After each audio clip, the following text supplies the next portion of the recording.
नए साल का आगाज 1 जनवरी 2026 से बदल जाएगी आपकी भी जिंदगी। एलपीजी से लेकर पेन तक ये 10 बड़े बदलाव हर घर और जेब पर असर डालने वाले हैं। मैं हूं आपके साथ बरकत और आप देख रहे हैं TV9 डिजिटल। आज आपको बताएंगे कि नए साल में कौन से 10 बड़े बदलाव होंगे। नया साल सिर्फ कैलेंडर की तारीख नहीं बदलता, बल्कि ये जीवन की दिशा भी मोड़ देता है। 1 जनवरी 2026 से भारत में ऐसे 10 बड़े नियम लागू हो रहे हैं जो आपकी रोजमर्रा की जिंदगी, बजट और भविष्य को सीधे प्रभावित करेंगे। चाहे आपका घरेलू गैस सिलेंडर हो, पैन कार्ड की वैधता, सरकारी कर्मचारियों की सैलरी हो या कार खरीदने का सपना, ये बदलाव आम आदमी से लेकर व्यवसायी तक सबको प्रभावित करेंगे। जहां एक तरफ कुछ बदलाव राहत देंगे, वहीं कई चुनौतियां भी सामने आएगी। आइए इन बदलावों को गहराई से समझें और देखें कि ये आपके जीवन पर क्या असर डालने वाले हैं। ये जानकारी न सिर्फ आपको तैयार करेगी, बल्कि स्मार्ट फैसले लेने में मदद भी करेगी, क्योंकि जानकारी ही सबसे बड़ी ताकत है। सबसे पहले पैन कार्ड डीएक्टिवेशन, यानी कि आधार लिंकिंग की आखिरी घड़ी। अगर आपका पैन कार्ड 1 अक्टूबर 2024 से पहले जारी हुआ है और अभी तक आधार से लिंक नहीं है, तो 1 जनवरी 2026 से ये पूरी तरह निष्क्रिय हो जाएगा, यानी कि डीएक्टिवेट हो जाएगा। इसकी अंतिम तिथि 31 दिसंबर 2025 थी। अब देर मत कीजिए। ये बदलाव वित्तीय सुरक्षा को मजबूत करेगा, लेकिन लाखों लोग प्रभावित होंगे।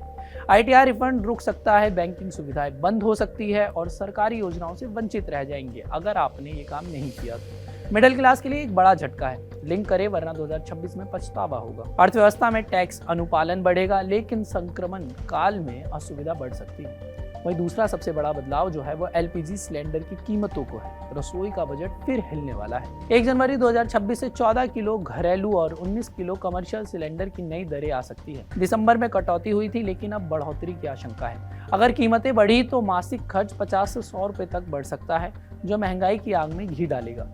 वैश्विक तेल बाजार से जुड़ा ये बदलाव ऊर्जा सुरक्षा पर सवाल उठाता है। क्या सरकार सब्सिडी बढ़ाएगी? वहीं तीसरा सबसे बड़ा बदलाव है ATF, CNG और PNG की कीमतें। यात्रा और घरेलू ईंधन महंगा हो सकता है। 1 जनवरी से हवाई ईंधन ATF की कीमतें बदलेंगी, जो हवाई किराए को बढ़ा सकती है। साथ ही CNG और PNG की दरों में भी संशोधन हो सकता है।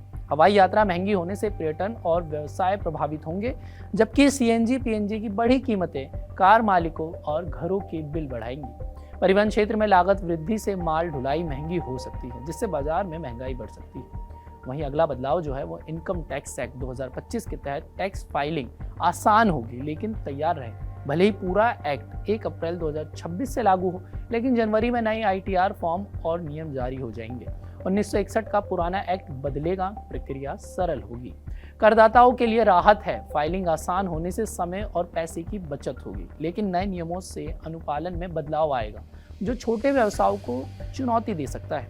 अर्थव्यवस्था में टैक्स कलेक्शन बढ़ेगा, जो विकास योजनाओं को मजबूत करेगा। वहीं अगला जो बदलाव है 8वां वेतन आयोग, यानी कि सरकारी कर्मचारियों की सैलरी में बड़ा उछाल देखने को मिल सकता है। 1 जनवरी 2026 से 8वां वेतन आयोग लागू हो सकता है, जो सैलरी और पेंशन को रिवाइज करेगा। हालांकि वास्तविक लाभ में देरी हो सकती है। करोड़ों केंद्रीय कर्मचारियों और पेंशनर्स को लंबे इंतजार का फल मिलेगा, जो उपभोग बढ़ाकर अर्थव्यवस्था को बूस्ट देगा।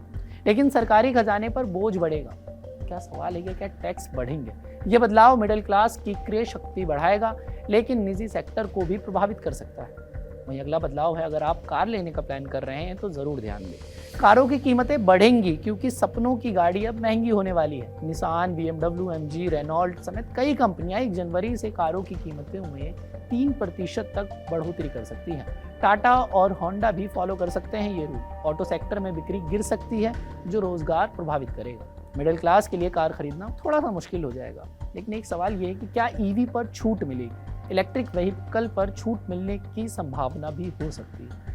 अगला जो बदलाव है, PM किसान योजना के तहत ID जरूरी हो जाएगी। फसल बीमा मजबूत। उत्तर प्रदेश जैसे राज्यों में यूनिक किसान ID अनिवार्य और फसल बीमा में जंगली जानवरों से नुकसान पर 72 घंटे में रिपोर्ट कवरेज।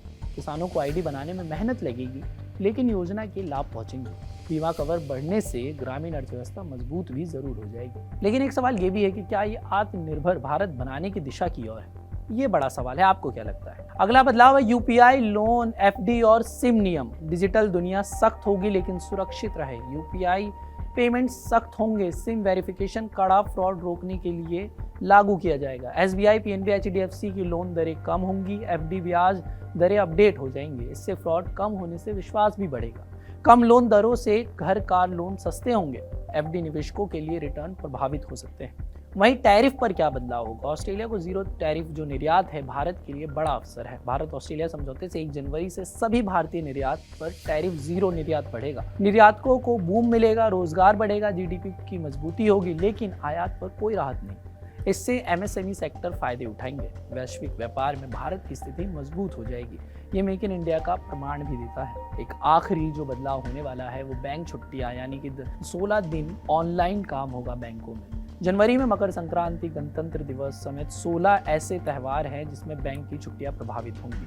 लेकिन इससे अवसर भी है, तैयार रहे और अपडेट रहे, क्योंकि बैंकों में छुट्टियां होने से डिजिटल अवसर ज़्यादा बढ़ जाएंगे। हालांकि और कोई रुकावट नहीं होगी, लेकिन डिजिटल पेमेंट मेथड्स जरूर बढ़ सकते हैं। 2026 को सफल बनाए। अगर कोई आपका भी सवाल है तो हमें ज़रूर बताएं। आप इन सारे बदलाव में से किन बदलाव को लेकर खुश है और एक्साइटेड है, हमें कमेंट करके ज़रूर बताइएगा। और देश और दुनिया भर की तमाम खबरों को देखने के लिए TV9 डिजिटल को सब्सक्राइब भी ज़रूर कर दीजिए।